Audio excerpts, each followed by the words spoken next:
ಎಲ್ಲರಿಗೂ ನಮಸ್ಕಾರ. ಹೇಗಿದ್ದೀರೆಲ್ಲರೂ? ನಾನು ಸ್ಕೂಲಿಗೆ ಹೋಗ್ತಾ ಇದ್ದೀನಿ. ಸ್ವಲ್ಪ ಅಡುಗೆ ಮಾಡುವ ವಿಡಿಯೋ ಸ್ವಲ್ಪ ಹಾಕುವ ಅಂತ ವಿಡಿಯೋ ಮಾಡ್ತಾ ಹೋಗ್ತಾ ಇದ್ದೀನಿ. ನಾನು ಮೊನ್ನೆ ಇದು ಎಂತ ಅಂದರೆ ಕೆಸರಡೊಂದು ದಿನ ಅದಕ್ಕೆ ಹೋಗಿದ್ದೇನೆ. ಕೆಸರಲ್ಲೊಂದು ದಿನ, ಕೆಸರು ಗದ್ದೆಯಲ್ಲಿ ಒಂದು ದಿನ, ಅದರ ಒಂದು ಚಿಕ್ಕ ಕ್ಲಿಪ್ ಹಾಕಿದ್ದೇನೆ. ಅಂದರೆ ನನಗೆ ವಿಡಿಯೋ ಮಾಡಲಿಕ್ಕೆ ಅಲ್ಲಿ ಆಗಲಿಲ್ಲ, ಅಂದರೆ ನಾವು ಗದ್ದೆಯಲ್ಲಿದ್ವಿ, ಕೆಸರು ಗದ್ದೆಯಲ್ಲಿದ್ವಿ. ಹಾಗಾಗಿ ವಿಡಿಯೋ ಮಾಡಲಿಕ್ಕೆ ಆಗಲಿಲ್ಲ. ಅಂದರೆ ಕೈಯಲ್ಲಿ ಮೊಬೈಲ್ ಇದ್ದರೆ ಅದು ಕೆಳಗೆ ಬೀಳ್ತಿತ್ತೇನೋ, ಹಾಗಾಗಿ ನಾನು ಅದು ಒಂದು ಕಡೆ ಇಟ್ಟು ಹೋಗಿದ್ದೆ ಇದು ಮೊಬೈಲನ್ನು. ಮತ್ತು ಅಲ್ಲಿ ಬೇರೆಯವರು ತೆಗೆದಂಥ ಒಂದು ಚಿಕ್ಕ ವಿಡಿಯೋ ಸಿಕ್ಕಿತ್ತು ನಮಗೆ. ನಾವು ಇದು ಹಗ್ಗ ಜಗ್ಗಾಟದಲ್ಲಿ ಹಗ್ಗ ಎಳಿತಾ ಇದ್ದೇವೆ. ಅದರಲ್ಲಿ ನಾನೊಂದು ಬ್ಲೂ ಕಲರ್ ಟೀ ಶರ್ಟ್ ಹಾಕಿದ್ದೇನೆ. ಅದರಲ್ಲಿ ಗಮನಿಸಿ ಸ್ವಲ್ಪ. ಆದರೆ ನಾವು ಫಸ್ಟ್ ರೌಂಡಲ್ಲಿ ಮಾತ್ರ ಬಂದಿದ್ದೇವೆ, ಮತ್ತು ಬರಲಿಲ್ಲ. ಅಂದರೆ ಸುಮಾರು 26 ತಂಡ ಇತ್ತು. ನಾವು ಸ್ಟಾರ್ಟಲ್ಲೇ ಫಸ್ಟಿಗೆ ವಿನ್ನಾಗಿ ಮತ್ತೆ ಸೋತಿದ್ದೇವೆ.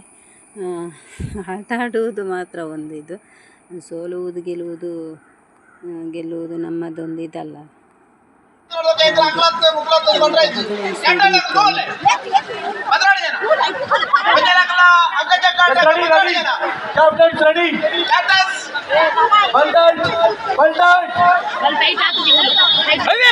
ಅವಕಾಶಗಳ ಪ್ರಾರಂಭ ಮಾಡಿದ 3 ಬಲ್ಲಿನ ವೈಫಲ್ಯ ಪ್ರಕಾರ 2 ತಂಡಗಳಿಂದ ಜಿತ್ತಿನ ಕಾದಾಟ.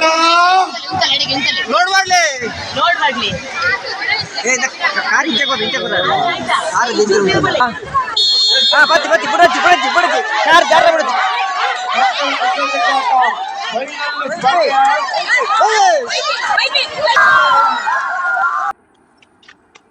ಹಾಗೆ ಅಷ್ಟೇ ವಿಡಿಯೋ ಮಾಡಿದ್ದು, ಅದು ಅವ್ರು ಮಾಡಿದ್ದು ನನಗೆ ಸಿಕ್ಕಿತ್ತಷ್ಟೇ. ಹಾಗೆ ಈಗ ಕ್ಲಾಸಾಗಿ ಸ್ಕೂಲಿಗೆ ಹೋಗ್ತಾ ಇದ್ದೀನಿ. ಅದು ನಾನು ಜಾಸ್ತಿ ವಿಡಿಯೋ ಮಾಡಲಿಲ್ಲಲ್ಲ. ನಾನು ಮಾಡಿದರೆ ನಾನೊಂದು ವಿಡಿಯೋ ಮಾಡ್ತಾಯಿದ್ದೆ. ಇದು ಒಂದು ವಿಡಿಯೋ ಮಾತ್ರ ಸಿಕ್ಕಿದ್ದು, ಅದು ನಾನು ಹಾಕ್ತಾ ಇರಲಿಲ್ಲ. ಅದು ನಾನು ಹಗ್ಗ ಎಳೆಯುವಲ್ಲಿದ್ದೇನಲ್ಲ, ಅದಕ್ಕೋಸ್ಕರ ನಾನು ಹಾಕಿದ್ದೆ. ಹಗ್ಗ ಜಗ್ಗಾಟದಲ್ಲಿ ನಾನು ಅಲ್ಲಿ ಇದ್ದೆ, ಅದಕ್ಕೋಸ್ಕರ ಹಾಕಿದ್ದು. ಸ್ವಲ್ಪ ವಿಡಿಯೋ ಹಾಕಿದ್ದಷ್ಟೇ. ನೋಡಿ, ಜೋರಾದ ಮಳೆ ಬರ್ತಾ ಇದೆ ನೋಡಿ. ಇಲ್ಲಿ ಯಾವಾಗ ನೋಡಿದರೂ ಮಳೆನೇ, ದಿನವೂ ಮಳೆ ಬರ್ತಾ ಇದೆ. ಹಾಗೆ ನಾನು ಸ್ಕೂಲಿಗೆ ಹೋಗಿ ಏಪ್ರನ್ ಹಾಕ್ತಾ ಇದ್ದೀನಿ. ಅಂದರೆ ಅಡುಗೆ ಸ್ಟಾರ್ಟ್ ಮಾಡೋದಕ್ಕೆ ಮುಂಚೆ ನಾವು ಏಪ್ರನ್ ಕಟ್ಟಬೇಕು. ಇದು ಕಡ್ಡಾಯವಾಗಿರುತ್ತದೆ ನಮಗೆ. ತಲೆಯನ್ನು ಸೂಡಿ ಹಾಕಿ ಅದಕ್ಕೆ ಮುಂಡಾಸ್ ಕಟ್ಟಿ ಏಪ್ರನ್ ಬೇಕೇ ಬೇಕು ನಮಗೆ.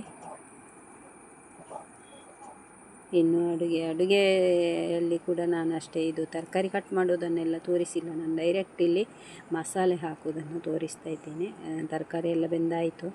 ಹಾಗೆ ಇನ್ನೊಂದು ಒಲೆಯಲ್ಲಿ ಅನ್ನ ಬೇಯ್ತಾ ಇದೆ. ಇದಕ್ಕೆ ಮಸಾಲೆ ಹಾಕಿ ಅದು ಕುದಿ ಬಂದ ನಂತರ ಬೇಳೆ ಹಾಕಲಿಕ್ಕಿದೆ.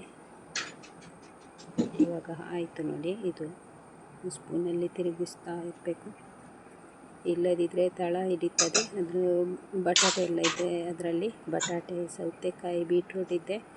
ಆಮೇಲೆ ಟೊಮೆಟೊ ಮತ್ತು 4 ಕಾಯಿ ಮೆಣಸು ಮತ್ತು ಇದು ತೊಗರಿಬೇಳೆ ಒಟ್ಟಾಗಿ ಬೇಯಿಸಿ ಕುಕ್ಕರಲ್ಲಿ ಬೇಯಿಸೋದು ನೋಡಿ ಅದನ್ನು ಹಾಕ್ತಾ ಇದ್ದೇನೆ ಇವಾಗ. ಇದು ನೋಡಿ ದೊಡ್ಡದಿದೆ ಕುಕ್ಕರ್. ಅದು 3 ಮಾತ್ರ ಇದರಲ್ಲಿ ಬೇಯಿಸೋದು. ಅಂದರೆ ಕಾಯಿ ಮೆಣಸು, ತೊಗರಿಬೇಳೆ ಮತ್ತು ಟೊಮೆಟೊ, ಅದನ್ನೆಲ್ಲ ಬೇಯಿಸಿ ಇದಕ್ಕೆ ಇದು ಕುದಿ ಬರ್ತಾ ಇದೆ. ಕುದಿ ಬರುವ ಹೊತ್ತಿಗೆ ನಾವು ಇದಕ್ಕೆ ಆ್ಯಡ್ ಮಾಡೋದು. ಟೇಸ್ಟ್ ಆಗುತ್ತೆ ಸಾಂಬಾರು. ಅದು ಚೆನ್ನಾಗಿ ಬೆಂದಿರ್ತದಲ್ಲ ತೊಗರಿಬೇಳೆ, ಹಾಗಾಗಿ ತೊಗರಿಬೇಳೆ ನಮಗೆ ಸಿಗಬಾರ್ದು, ಅಷ್ಟು ಬೆಂದಿರಬೇಕು, ಆವಾಗ ಒಳ್ಳೆಯದಾಗ್ತದೆ ಅದು.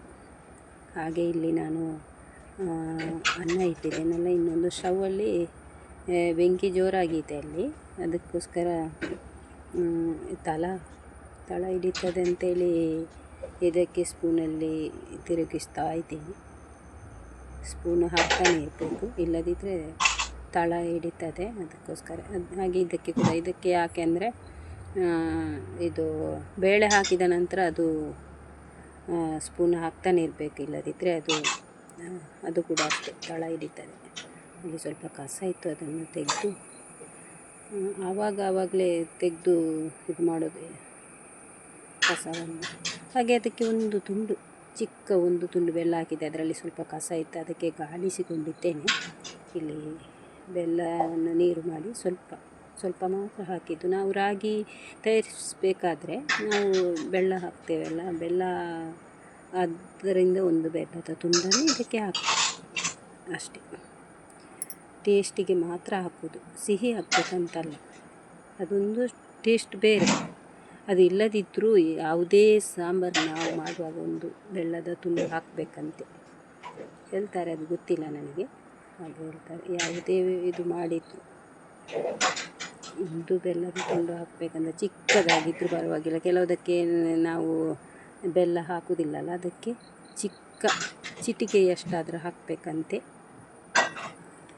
ಬಲ್ಲವರು ಹೇಳ್ತಾರೆ, ಗೊತ್ತಿಲ್ಲ ಅಷ್ಟೇ ಗೊತ್ತು. ಇಲ್ಲಿ ಒಮ್ಮೆಲೆ ತುಚ್ಚುತ್ತಾ ಇದೆ ನನಗೆ.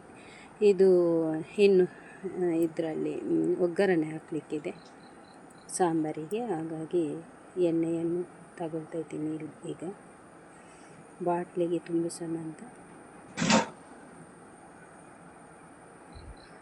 ಒಂದು 4-5 ಬಾರಿ ಹೀಗೇ ಸ್ಪೂನಲ್ಲಿ ತಿರುಗಿಸಬೇಕು, ಇಲ್ಲದಿದ್ದರೆ ಕರಟಿ ಹೋಗ್ಬೋದು ಅಷ್ಟೇ. ಇಲ್ಲಿ ನಾನು ಇದನ್ನು ಇಂಗಿಸೋದು, ನಾವು ಅಂದರೆ ಅನ್ನ ಮಾಡುವುದನ್ನು ಇಂಗಿಸುವಾಗ ಅದು ಮತ್ತು ಅನ್ನದ ಥರನೇ ಆಗ್ತದೆ, ತುಂಬ ಚೆಂದ ಆಗ್ತದೆ. ಅದನ್ನು ಒಂದು 6-7 ಬಾರಿ ಅಕ್ಕಿಯನ್ನು ಕ್ಲೀನ್ ಮಾಡ್ತೇನೆ ನಾನು. ಅದರ ಇದು ಎಷ್ಟು ಸಲ ಹೋಗ್ತದೆ ಅಕ್ಕಾಚಿ, ಅಷ್ಟು ಸಲ ಅಕ್ಕಿಯನ್ನು ನಾನು ಕ್ಲೀನ್ ಮಾಡ್ತೀನಿ. ಇವಾಗ ಸಾಂಬಾರು ರೆಡಿ ಆಯಿತು, ಚೆನ್ನಾಗಿ ಕುದಿ ಬಂತು, ಪರಿಮಳ ಬರ್ತಾಯಿದೆ. ನಾನು ಇಲ್ಲಿಗೆ ಯಾಕೆ ಬಂದೆ ಅಂತ ಗೊತ್ತಿಲ್ಲ ನನಗೆ, ಅದನ್ನು ನಾನು ವಿಡಿಯೋದಲ್ಲೇ ನೋಡುವುದೀಗ. ಇದಕ್ಕೆ ಒಂದು ಒಗ್ಗರಣೆ, ಇದು ಆಯಿತು. ಇವಾಗ ಇದರ ಬೆಂಕಿಯನ್ನು ನಂದಿಸಿದೆ ನಾನು, ಸಾಕು. ಇದು ಇನ್ನು ಬೇಯ್ತಾ.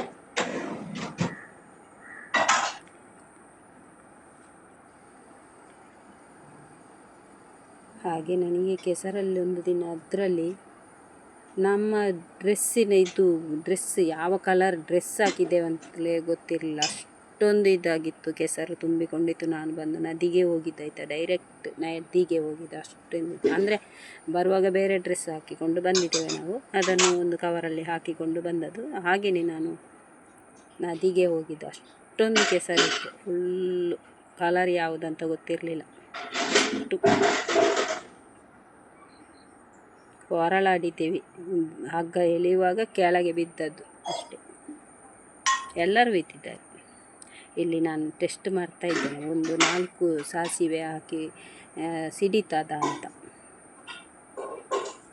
ಇವಾಗ ಹಾಕ್ತಾಯಿದ್ದೇನೆ, ಪಟಪಟ ಅಂತ ಇದೆ. ನಾನಿಲ್ಲಿ ವಾಯ್ಸ್ ತೆಗೆದಿದ್ದೇನೆ ಇಲ್ವ ಅಂತ ಗೊತ್ತಿಲ್ಲ ನನಗೆ. ಇವಾಗ ಇದಕ್ಕೆ ಬೆಳ್ಳುಳ್ಳಿ ಮತ್ತು ಇದು ಬೇವು ಸೊಪ್ಪು ಎಲ್ಲ ಒಟ್ಟಿಗೆ ಹಾಕ್ತಾಯಿದ್ದೀನಿ. ಆನಂತರ ಒಂದು ಇಂಗು ಹಾಕ್ತಾಯಿದ್ದೇನೆ ಸ್ವಲ್ಪ, ಯಾಕೆಂದರೆ ಗ್ಯಾಸ್ಟ್ರಿಕ್ ಅಂತ ಹೇಳ್ತಾರೆ ಇದು ತೊಗರಿಬೇಳೆ, ಅದಕ್ಕೋಸ್ಕರ ಸ್ವಲ್ಪ ಇಂಗನ್ನು ಹಾಕ್ತೀನಿ ನಾನು. ಇವಾಗ ಬೆಂಕಿಯನ್ನು ನಂದಿಸಿದೆ, ಯಾಕೆಂದರೆ ಅದು ಇಂಗು ಹಾಕುವಾಗ ಬೇಕಂತಿಲ್ಲ. ಅದೆಲ್ಲ ಆಯ್ತಲ್ಲಿ, ರೆಡಿ ಆಯಿತು. ಹಾಗೆ ಈ ವಿಡಿಯೋ ಇಷ್ಟ ಆದರೆ ನಿಮಗೆ ಒಂದು ಲೈಕ್ ಕೊಡಿ, ಹಾಗೆ ಕಮೆಂಟ್ ಮಾಡಿ.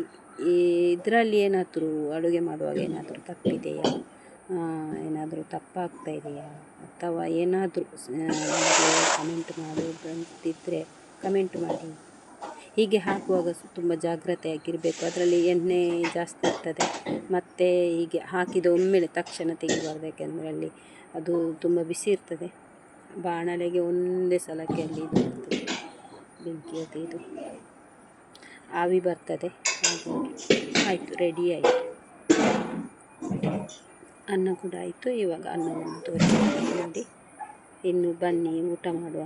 ಹಾಗೆ ಮೊಟ್ಟೆ ಬೇಯಿಸಿದ್ದನ್ನು ನಾನು ತೋರಿಸಿರಲಿಲ್ಲ, ಅಂದರೆ ಅದು ಟೈಮು ಸಿಗೋದಿಲ್ಲಪ್ಪ ನನಗೆ, ಟೈಮು ಆಗೋದೇ ಇಲ್ಲ. 12ವರೆಗೆ ರೆಡಿಯಾಗಿರಬೇಕಿದೆ, ಬೆಳಿಗ್ಗೆ ಇದು ಇರ್ತದಲ್ಲ, ಹಾಗಾಗಿ